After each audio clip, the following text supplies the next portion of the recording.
Halo guys, welcome back again to my channel bersama saya Hansen di sini dan seperti biasanya setiap harinya saya akan buatkan video seputar cryptocurrency. Apa kabar kalian hari ini semuanya? Semoga dalam keadaan yang baik-baik saja. Teman-teman, di video hari ini kita kembali akan membahas kira-kira untuk 1 minggu ke depan ada event dan data ekonomi penting apa yang perlu kita waspadai, dan saya juga pengen memberitahu info mengapa menurut saya altcoin season baru saja akan dimulai, diikuti juga tentunya dengan price action Bitcoin, kira-kira apa yang sedang terjadi dan apa yang bisa kita expect untuk beberapa waktu mendatang. Kalau misalnya kalian tertarik tentang semua itu, stay tune terus sampai akhir video. Sekarang kita bakalan mulai dari CoinMarketCap terlebih dahulu. Per hari ini secara global market cap crypto berada di angka 1,43 triliun dolar atau naik sekitar 0,79%.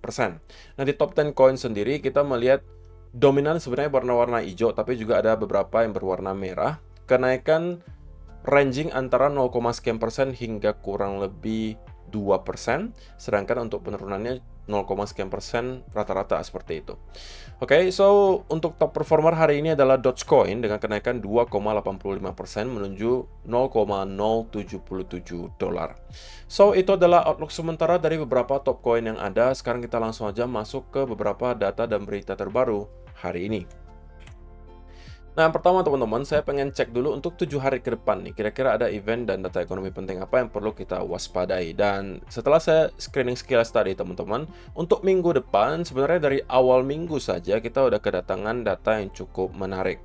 Yaitu adalah di tanggal 14 November pertama yang merupakan hari Selasa nanti, akan ada data core inflation rate dan juga inflation rate dari Amerika Serikat atau CPI teman-teman. Sehingga ini akan menjadi salah satu headline utama menurut saya untuk data ekonomi minggu depan. Karena kita tahu untuk sementara market masih galau nih. Masih sebagian merasa bahwa The Fed sudah selesai menaikkan suku bunga, tapi ada lagi sebagian yang mulai percaya bahwa The Fed masih akan menaikkan suku bunga. Alasannya karena statement terakhir dari Kakak Powell yang menyampaikan bahwa mereka sendiri itu belum terlalu yakin bahwa mereka sudah selesai menaikkan suku bunga. Atau mereka belum yakin bahwa suku bunga yang sudah ada sekarang itu sudah cukup. Sehingga kembali muncul gitu ya, rumor bahwa kemudian The Fed masih akan kembali menaikkan suku bunga. Tetapi kemudian yang disampaikan secara spesifik oleh Kakek Powell adalah kenaikan akan dilakukan apabila masih dirasa perlu. Artinya apa? Jika kita melihat data inflasi masih stuck atau tidak mengalami penurunan yang signifikan, maka itu kemungkinan bisa memperbesar chance bahwa The Fed masih akan menaikkan suku bunga. Maka untuk data hari Selasa nanti di sini itu cukup penting untuk kita pantau. Idealnya adalah tentunya kita mau melihat ada penurunan di core inflation rate dan juga inflation rate year on year-nya di sini. Yang bakalan dirilis nanti hari Selasa pukul 20.30 waktu Indonesia Barat. Kemudian keesokan harinya, kita juga akan kedatangan data yang cukup penting, high impact juga, PPI dan juga retail sales di pukul 20.30 waktu Indonesia Barat. Kita scroll lagi ke bawah, kita akan ketemu juga data continuing jobless claim, initial jobless claim, ini di hari Kamis. Sedangkan untuk hari Jumat ada building permits yang menurut saya ini yang mungkin paling tidak signifikan gitu ya. Tetapi menariknya adalah untuk minggu depan dari hari Selasa, start dari Selasa kita sudah kemungkinan bisa melihat ada volatility di market. Sedangkan untuk hari Jumatnya, walaupun sebenarnya kita tidak mendapatkan ada data yang penting, tetapi biasanya memang setiap hari Jumat itu bakalan ada volatility yang tidak biasa gitu loh. Dan saya rasa minggu depan akan menjadi minggu yang sangat menarik, terutama juga karena satu hal yang bakalan kita bahas nanti di chart yang menggambarkan bahwa kemungkinan besar altcoin di minggu depan akan mungkin melanjutkan kenaikannya. Oke, kita udah melihat 1-2 minggu ini performa altcoin termasuk cukup baik, tapi bagi saya itu harusnya masih akan menjadi sebuah permulaan. Jadi ini adalah yang pertama. Kemudian yang kedua, ini adalah sesuatu yang mungkin masih berada di pikiran para sideliner gitu. Dan sekali lagi, saya tidak menyalahkan teman-teman jika kalian sampai sekarang pun masih berpegang teguh terhadap plan kalian. Misalnya kalian masih menunggu di 12.000, 10.000. Tidak masalah gitu ya. Tetapi jangan sampai kalian termasuk orang-orang yang seperti ini. Ketika harga naik, oke, dan mungkin kalian sudah melakukan evaluasi dan kalian mungkin merasa oke, sepertinya sudah ada perbedaan, ada perubahan dari terakhir kali saya lihat market. Harusnya kali ini kita sudah bisa flip ke arah bullish, tetapi pertama kali mungkin kalian bakalan katakan, saya akan tunggu dip dulu kok sebelum saya masuk. Nah, ketika harganya turun, kalian malah ragu untuk masuk karena takut malah, aduh, ini projectnya jangan-jangan nggak bagus nih gitu loh. Makanya harganya turun. Nah, kemudian harga kembali membuat high baru. Dan kalian kemudian start lagi mengatakan, nah, kali ini ketika ada dip atau ada retracement atau ada pullback, saya benar-benar bakal masuk di sini. Ketika harganya turun lagi, kalian katakan lagi, wah ini masih bisa turun lagi nih kayaknya nih, jangan beli dulu sekarang. Ketika sudah di all time high, kalian baru katakan, aduh saya ketinggalan kereta kok. Nah itu yang jangan sampai kalian lakukan gitu. Jika kalian memang merasa bahwa kalian sudah flip ke arah bullish, katakanlah misalnya dari awalnya kalian merasa di 12.000 sampai 10.000 masih menunggu, sekarang mungkin kalian evaluasi dan merasa oke, kita sepertinya sudah harus flip ke arah bullish. Kalian harus punya planning juga. Kira-kira mau masuknya di sebelah mana gitu ya. Dan cara masuknya seperti apa? Bisa lump sum, bisa dollar cost averaging. Oke? Konservatifnya tentunya adalah dollar cost averaging. Kalau teman-teman tidak lakukan hal tersebut, tidak planning, dan kalian hanya bermain berdasarkan emosi kalian, maka ini yang akan terjadi. Kalian nggak bakalan masuk-masuk. Terutama mungkin teman-teman yang merasa bahwa harga sekarang sudah terlalu tinggi. Mungkin yang kemarin ketinggalan di harga 16-17 ribu, melihat harga Bitcoin sekarang sudah 37, waduh ini udah ketinggian kok, ngapain saya beli lagi di sini, mending tunggu lagi nanti ke 20 ribu, 25 ribu. Iya kalau misalnya kita bisa kembali lagi ke angka tersebut. Kalau misalnya tidak, apa yang harus kalian lakukan? Apakah kalian akan menunggu sampai dia ke all time high baru kalian akan membeli lagi? Kalau misalnya itu yang kalian lakukan, kalian kembali menyalahi prinsip dasar investasi teman-teman. Buying low, selling high itu udah paling dasar gitu, paling basic. Kalau itu pun tidak kalian lakukan, ya saya juga bingung mau ngatain apa lagi gitu kan. Jadi please, kalau misalnya teman-teman yang masih merupakan sideliner, untuk sekarang sebenarnya masih menurut saya chance-nya cukup besar untuk kalian bisa masuk ke market, terutama di altcoin. Karena banyak altcoin masih belum bergerak kok gitu loh. Sekali lagi, ini bukan saya mengatakan bahwa kita pasti sudah ketemu dengan bottom bear market dan akan kemudian menembus ke all time high yang baru dalam beberapa bulan ke depan. Tidak teman-teman, saya hanya mengingatkan jika kalian masih di sideline, mungkin masih 100% cash, please, kalian harus evaluasi berkala. Kalau katakanlah ada sesuatu yang berubah dari terakhir kali kalian lihat, maka planningnya juga harus berubah gitu loh. Kecuali memang sama ya, memang kalian masih melihat, masih sama aja kok. Dari terakhir kali saya lihat, saya masih tetap akan menunggu. Fine gitu, terserah kalian. Tapi itu cuma perlu saya ingatkan saja, jangan sampai kalian terlalu fanatik ke salah satu senario. Oke? Nah, sekarang kita akan masuk ke chart teman-teman. Dan saya pengen mulai dari chartnya crypto total market cap jika kita exclude Bitcoin. Atau intinya adalah market cap dari altcoin. Dan teman-teman, jika kita perhatikan, sebenarnya pattern yang kita lihat kali ini tidak jauh berbeda daripada yang sudah kita pernah lihat sebelumnya. Sebelumnya, di tahun 2018 sampai 2020, kita juga mendapatkan semacam pattern yang persis dengan yang kita lihat sekarang, teman-teman. Jika kalian lihat, kita juga membuat semacam fractal pattern. Dan yang mau saya highlight adalah ketika kita melihat altcoin pada akhirnya mampu breakout dari pattern ini, yang mungkin kalian bisa sebut sebagai triangle lah gitu ya. Ketika kita breakout dan close weekly chart, weekly candle di atas area ini, area pattern ini, maka yang kalian lihat berikutnya adalah akan ada kenaikan yang beruntun selama berminggu-minggu. Oke, secara market cap itu kenaikan 70%.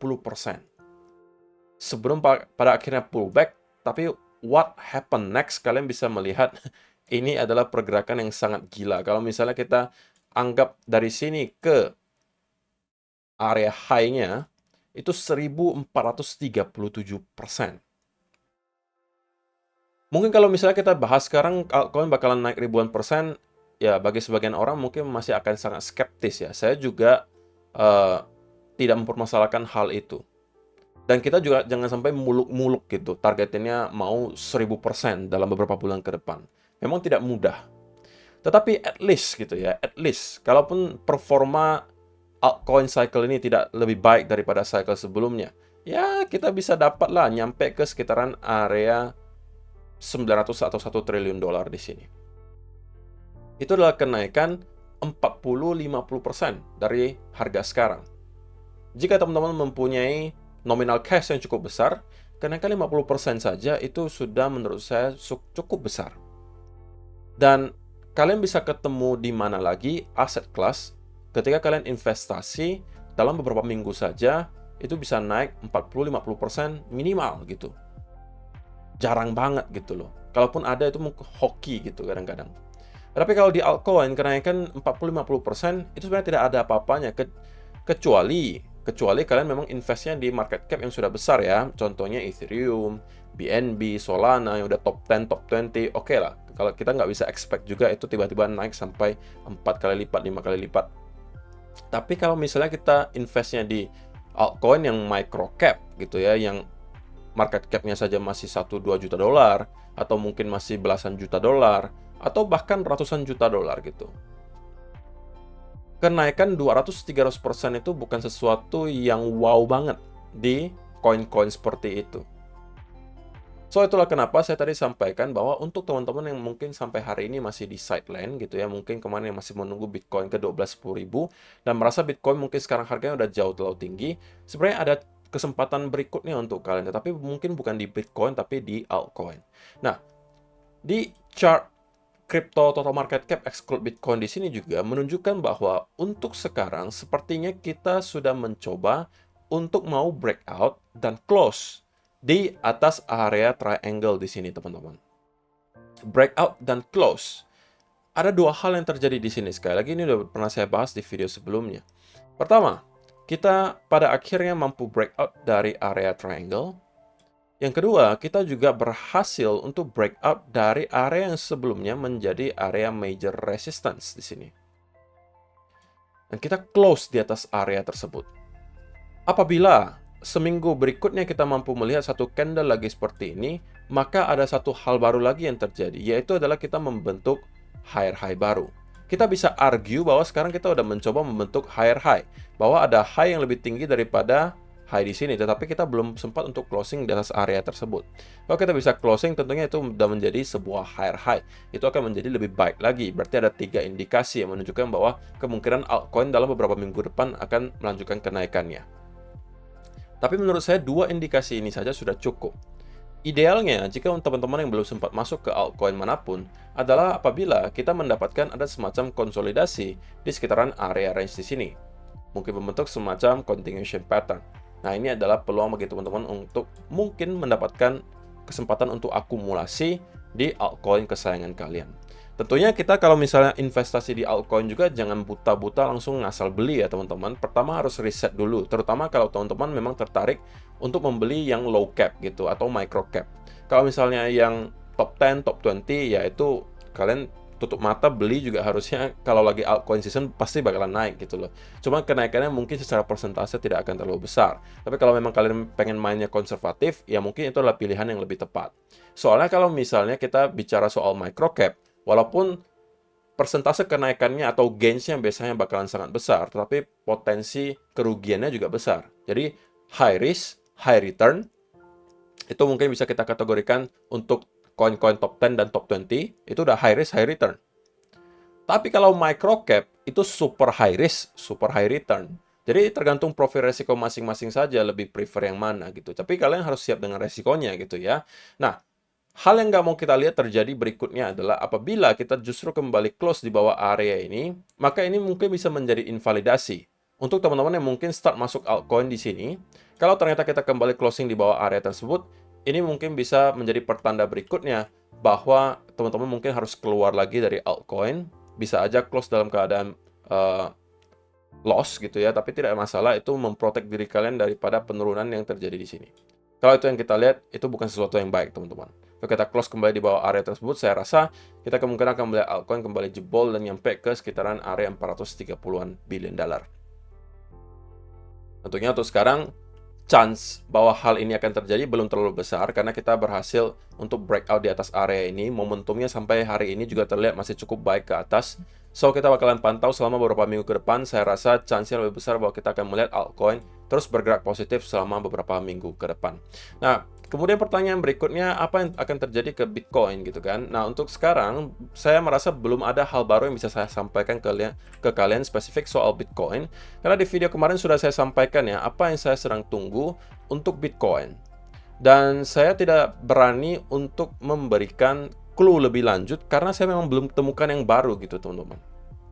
Jadi harus saya sampaikan apa adanya bahwa per hari ini pun saya masih akan tetap menunggu Bitcoin untuk memberikan saya clue berikutnya apakah dia sedang pengen membentuk sebuah pattern, apakah itu triangle, symmetrical triangle, apakah itu ascending triangle.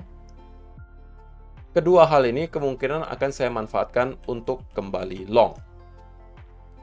Oke, kecuali teman-teman yang kita kemudian lihat adalah ini invalidasinya ya. Kalau misalnya kita sell off dan break di bawah 36.000 di sini dan kemudian start untuk mendapatkan semacam konsolidasi atau bearish continuation pattern, ini adalah berarti kita kemungkinan akan kembali minimal nge-retest ke area trendline atau bahkan bisa menjebol dan membuat retracement atau pullback yang lebih dalam menuju ke sekitaran area 34 sampai 33.000 dolar.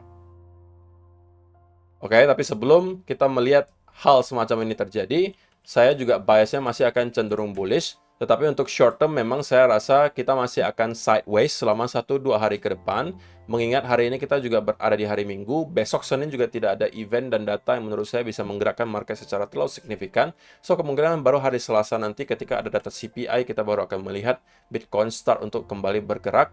Dan untuk sementara bias saya midterm masih cenderung dalam keadaan bullish.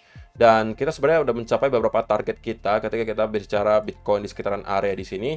Targetnya adalah pertama di area trendline gitu ya, di sekitaran area 37 ribuan di sini. Ini udah kita capai gitu ya. Kita udah bahkan menyentuh area 38.000. So sekali lagi untuk teman-teman yang traders, jangan kembali masuk ke market tanpa ada setup, jangan buru-buru. Kita udah mendapatkan beberapa setup yang profit. So, hari ini mungkin kalian bisa stay away from the market terlebih dahulu. Nah, untuk teman-teman yang mungkin kemarin sempat masuk scalping di sekitaran area di sini, maka harusnya ya kalian keluarnya dalam keadaan break even ya. Karena kita udah sempat juga mendapatkan rally nyampe ke sekitaran area 37.200-an sebelum pada akhirnya kita kembali drop ke bawah. Gitu ya.